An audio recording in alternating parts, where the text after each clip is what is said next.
For many of us, one of the problems that we have in life, in ministry, is even when you see the example of what you would deem faithful leadership or leadership success, you tend to divide up their life and say, I want that part, but I don't want that part.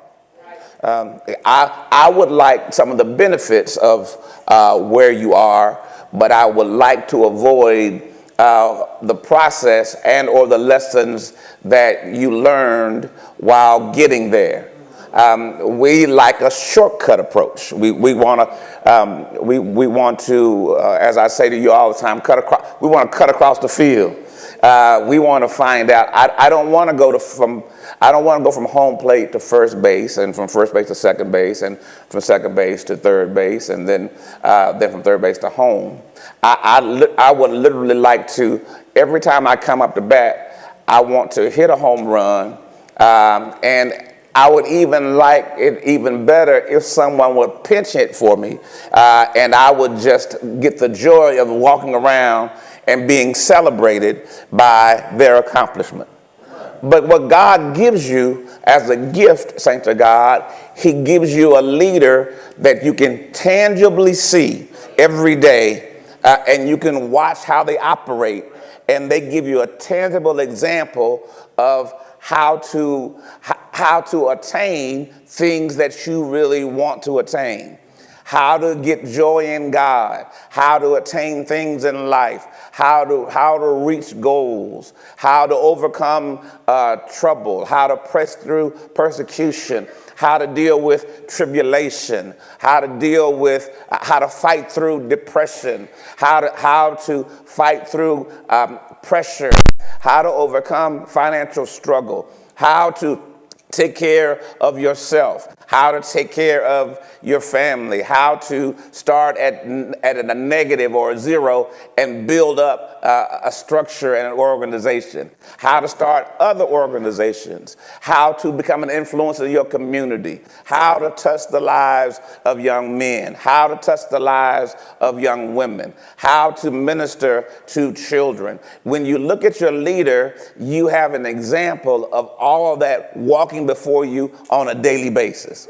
Now, you got to understand that. So you've got to always realize what you're looking at. Your leader is not one to look at their life and say, woo, I don't want that. Because the reality is you really want a lot of the benefits. You really want a lot of the outcomes. You really want a lot of the growth, but you don't want to deal with the process. Am I making sense? I don't ever tap into God until I'm done with me.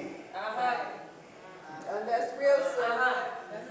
So that means many of us never get into God because we're always into what we think. Yeah, that's so true. And we're always into what we want. That's so true. And the end of you is the invitation to meet God for the first time. You always say, I know what I can do. I can do this.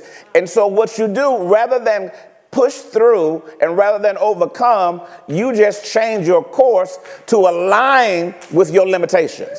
That's right. You change friendships. You change relationships. You change jobs. You change careers to align themselves with what you can do. Thinking big, write this down, requires that you see beyond people and beyond situations in your immediate context. You got to see beyond people and you got to see beyond situations in your immediate context. You got to see beyond people and beyond situations in your immediate context. Jesus is on the cross. He has been beaten, he has been whipped, and he has been pierced in the side.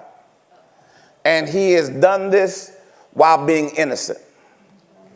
And while he's on the cross, and his head is swollen 3 times the normal size, and his back is raw and nerves are exposed because they whipped him with a cat of 9 tails. and they have iron spikes through his wrist, shooting through his carpal tunnel, which is now causing electric light volts to shoot through his body of pain just to breathe. And he has been pierced in the side with a spear, which means he has been stabbed. And now he is bleeding profusely from his side. And so he is gasping for breath, dying in pain. And he looks down with his eyes barely being able to see. And he looks down, and people are shooting dice for his clothing, and they're making fun of him. And he's sitting there knowing that he is dying for them. And they are making fun of him. And his response is, Father, forgive them, for they know not what they do. Thinking big means you have to look beyond what people are doing and what's really happening in your context, and you got to see a bigger picture. Jesus was able to look through that physical pain and through what most of us would see as great and personal offense. Could you imagine that you are serving and meeting the needs of someone else, and while you're serving and meeting the needs for them and sacrificing for them, they are literally using you and making fun of you while they are the beneficiary of your actions and activities? Could you imagine the emotional maturity that you have to pull yourself, and the resolve that you got to pull yourself back, because physiologically and emotionally, you are in an unjustified situation where you're paying the price for them. And while you're paying the price for them, they're mocking you and enticing you to do the thing that you know will hurt them. If you be God, come down. And you know that if you come down, their sins are not paid for. They're laughing at you. And you know that if you respond to their laughter, that their sins are not going to be forgiven. And so you have to look beyond what they're doing, what they're saying, and what you're feeling, and even what you are experiencing, and see bigger picture. Many of us in life, our life has been shortchanged because we can't see the bigger picture. And you are just reacting and responding to the current injustice that is occurring in your life. And the bigger picture means that right now, I've got to look like I got to take an L publicly. And I've got to absorb all of this and be embarrassed and be ridiculed because they done ripped his clothes off, so he's naked, he's exposed, he's bleeding, people are making fun of him, and he had to sit there while having access to all power. And refuse to access his power for their benefit. Thinking big means you've got to take an L. You got to look at somebody while they talking crazy to you and say there's a bigger picture.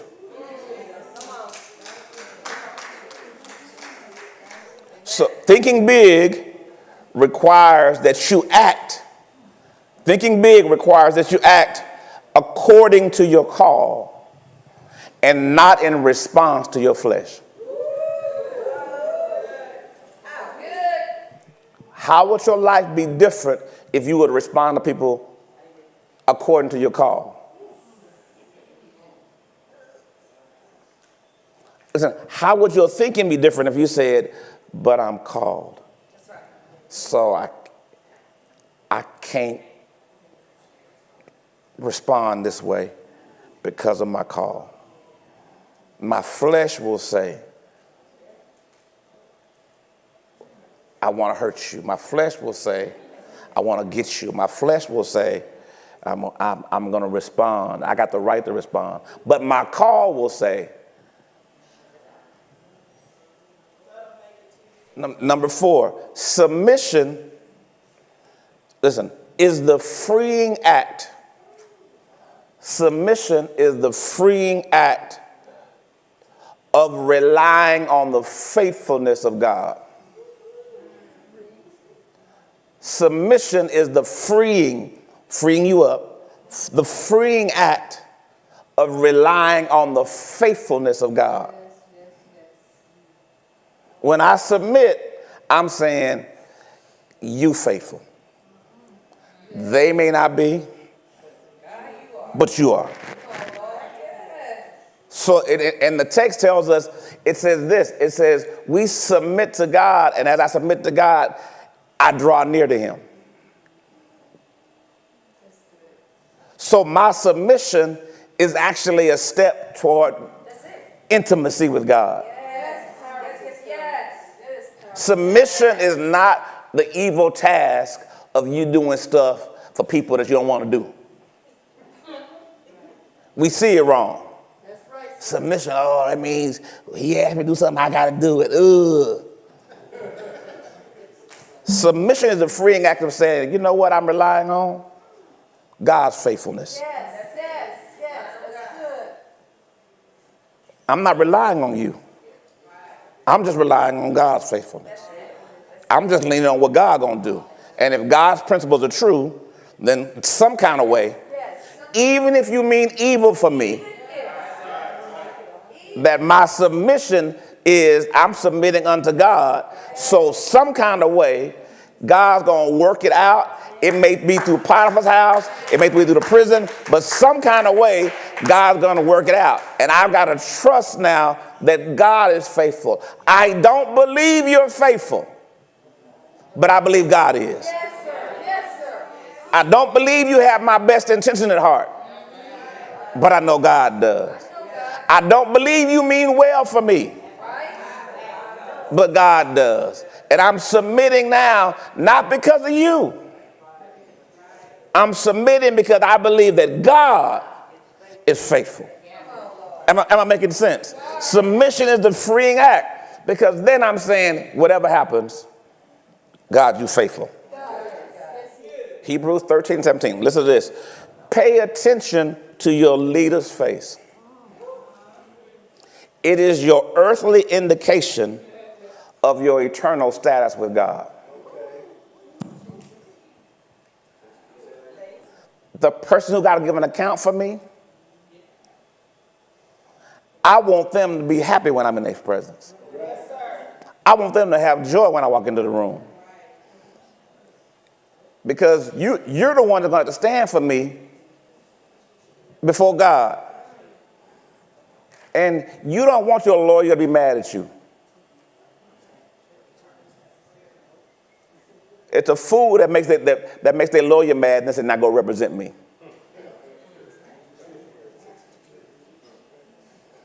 It's a dummy that owes their CPA money.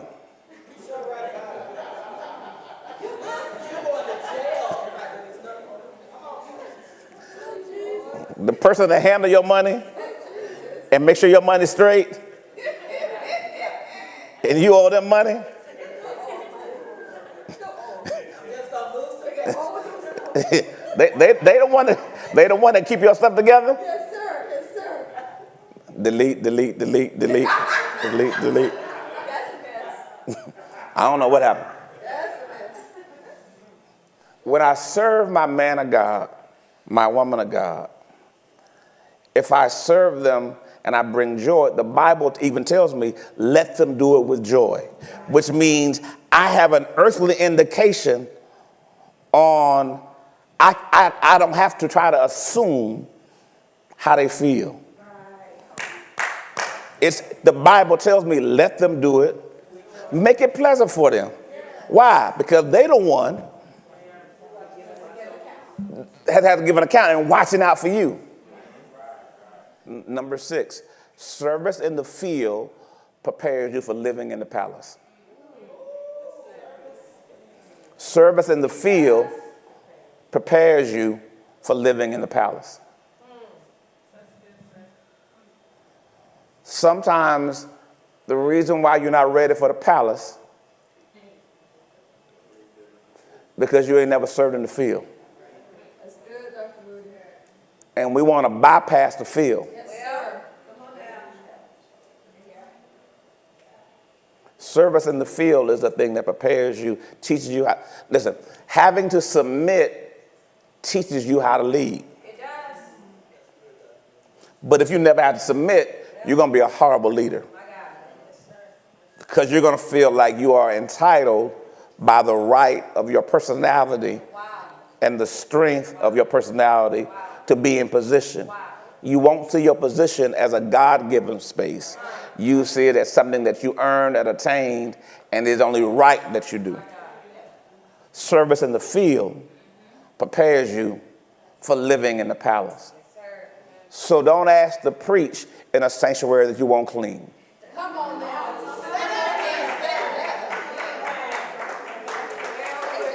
Number 7, education is the great equalizer. Education is the great equalizer.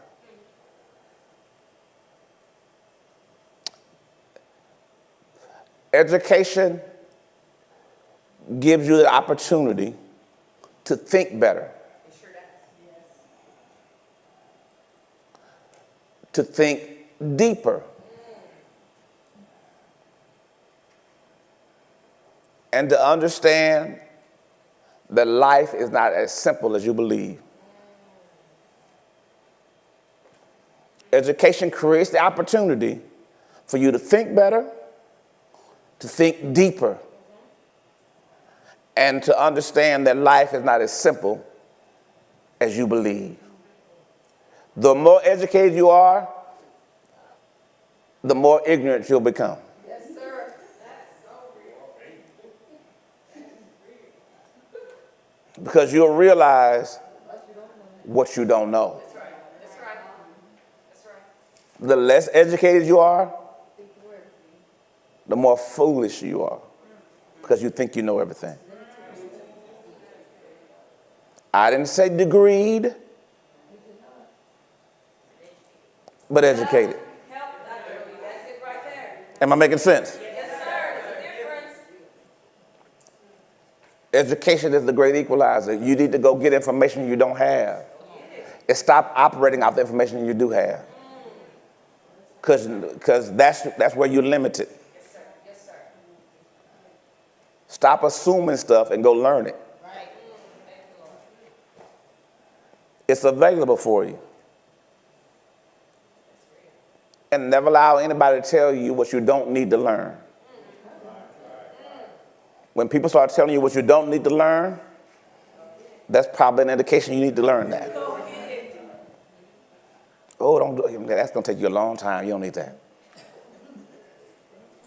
Never allow yourself or anyone else to put you in a place and give you and say you can't do this just because you didn't want to work hard. You didn't want to finish the degree. You didn't want to finish the certification. So now I'm giving you room to say, if you had this, never give an opportunity. Make them look at you and say, dang it, you got it.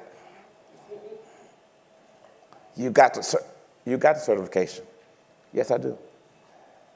They can't talk around you.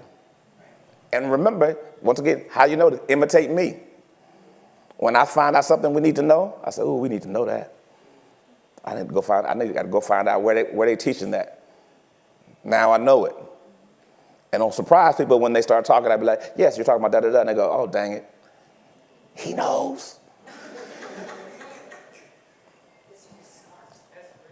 But remember, education is a great equalizer because a lot of people will push you out or keep you external because and you could be doing the very thing they're talking about. But because you don't know the terminology or the language, That's so true. they can automatically exclude you. That's right. That's right. Yeah, that's right. But when you learn the language, they have to include you, even if they don't want to. They're like, ooh, but they know it. Here's a saying, write this down. Poverty is more than not having enough money. Poverty is more than not having enough money. Poverty is looking at life through the lens of scarcity. Yes, sir. Yes, sir.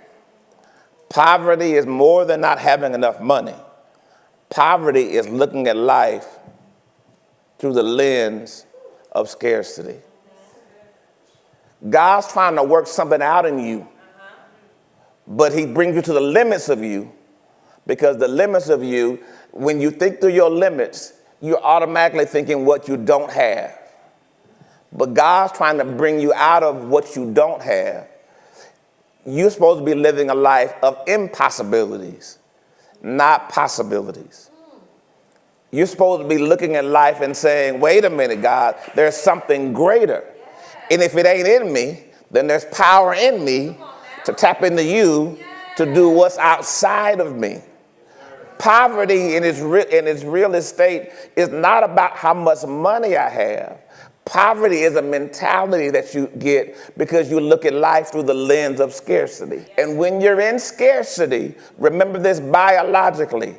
When you think through the lens of scarcity, which means the lens of lack, the lens of I don't have, the lens of not enough, the lens of that's too much, the lens of it's too much time, the lens of it's too hard, the lens of I want to find an easier way. When you look at life through the lens of scarcity, you can never, ever go to your highest level of thinking. When God made the beast in the field, the one thing the beast in the field doesn't have is a prefrontal cortex where they do high-level thinking. Homo sapien means thinking man. That means God gifted you with a prefrontal cortex, which means you can think higher and creatively. The one thing that blocks your brain from thinking creatively is scarcity. The minute you're in scarcity, your brain loses its creative capacity. And you start just trying to figure out how to make it, rather than trying to figure out, Felicia, how to make it. That's good. How much money have you wasted, man and woman of God, because you're trying to find a degree that doesn't force you to do the thing you're scared of?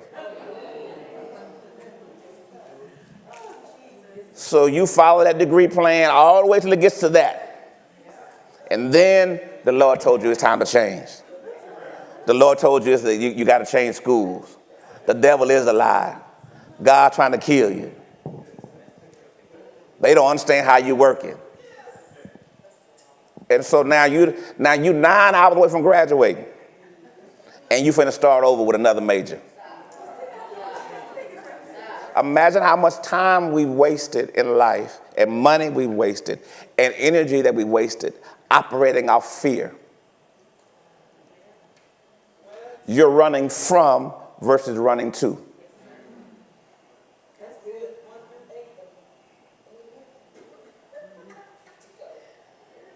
And you have to learn, and I've learned, you got to face it.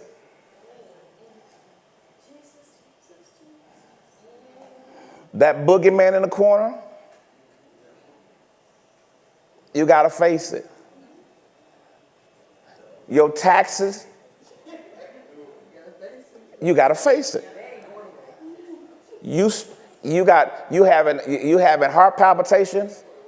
You ain't checking your mail. You blocking every unknown number.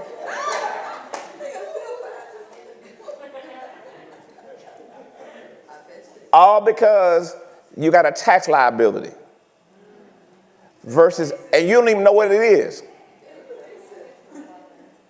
Versus saying, man, let me figure out what it is. And then let me now go at it. So I can face this demon straight up. It's less pain to fight Goliath on the field than to listen to him for 40 days.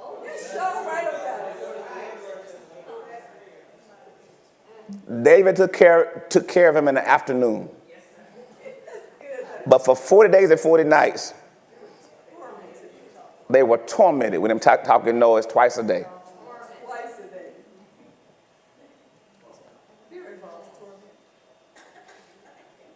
Am I making sense? You have to learn. I said, wait a minute, I'm acting poor. This is the spirit of poverty on me. Because I don't think, I got the spirit of I don't have enough. I don't have enough time, enough energy, enough intellect, enough money. God told me to start the business. I don't have enough. Ain't nobody got no money like that. How much money does it take? I don't know. So you've never looked into it? What are the steps? It's just so much money. What are the steps? It's just a lot. What are the steps? You've never looked at them because you keep talking yourself out of it.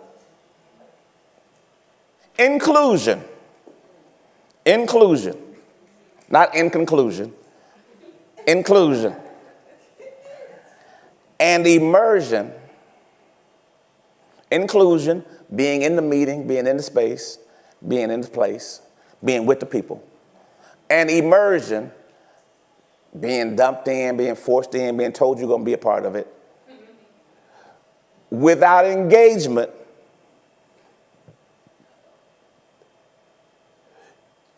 is masturbatory activity. Inclusion, being asked to be at the table, and immersion, being brought in, sitting in the meeting, sitting at the table, sitting with your boss, sitting with people that you respect. Without engagement is masturbatory activity. What do you mean? Engagement means I'm actively participating. I'm using my mind. Meditate on these things. If you in a space and you just there and you just staring, and you think there's some kind of way because you immersed in the space that you getting information, it is nothing but fake activity where you think you're producing life. It is actions that are supposed to yield life, but there is nothing, there's no receptivity. Am I making sense? There's no exchange that's that's making your brain grow. A lot of us, we in the meeting, but you sitting there and you done turned your brain off.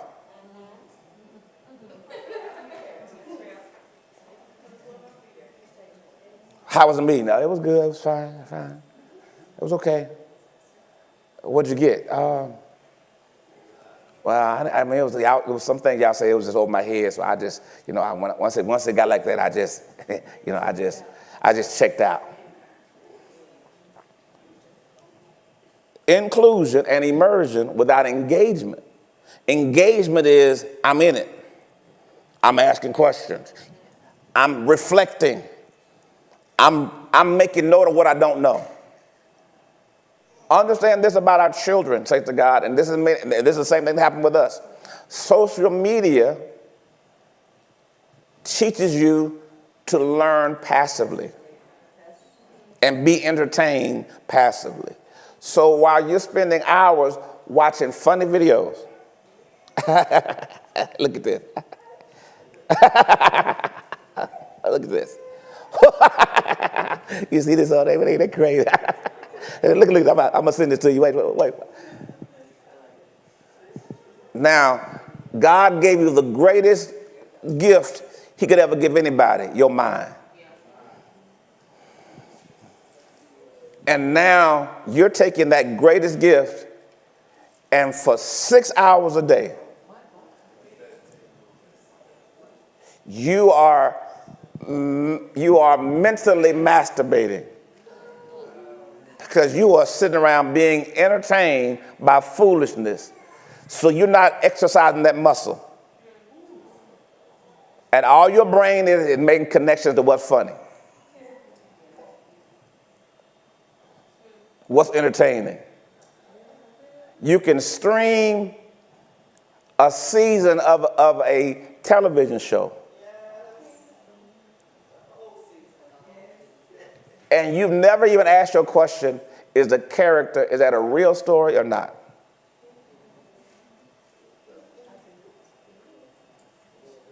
You just say, oh yeah, that was a good show. That was a good show. That was a good show. And you never ask yourself, is that real? What's the symbolism? You can't read a paragraph without falling asleep.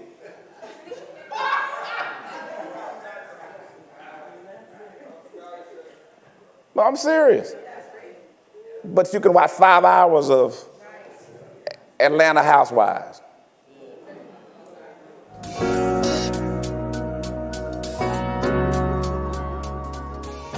Hi, my name is Mariah, and I'll be giving you the R.O.C.K report for the month of September. The Kingdom Summit Conference and Symposium will be held this November 6th through 10th.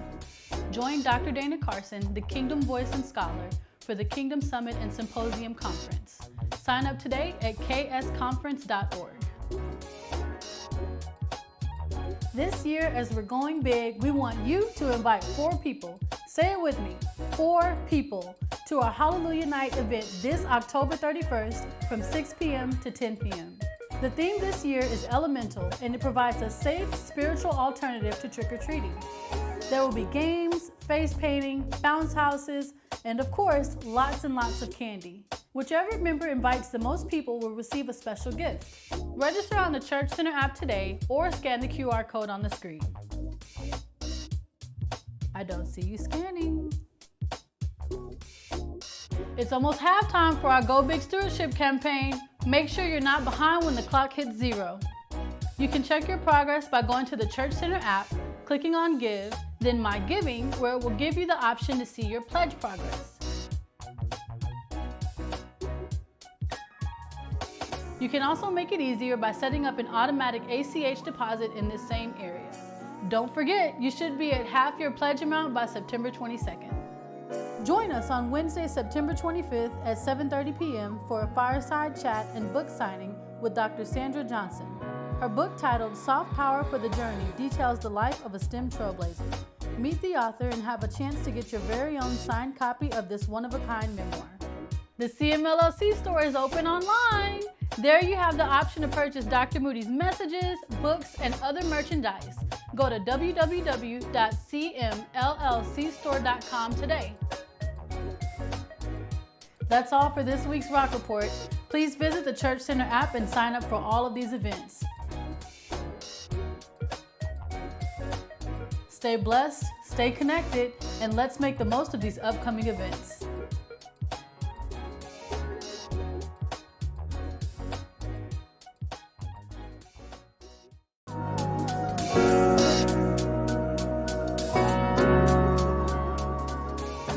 Hi, my name is Mariah, and I'll be giving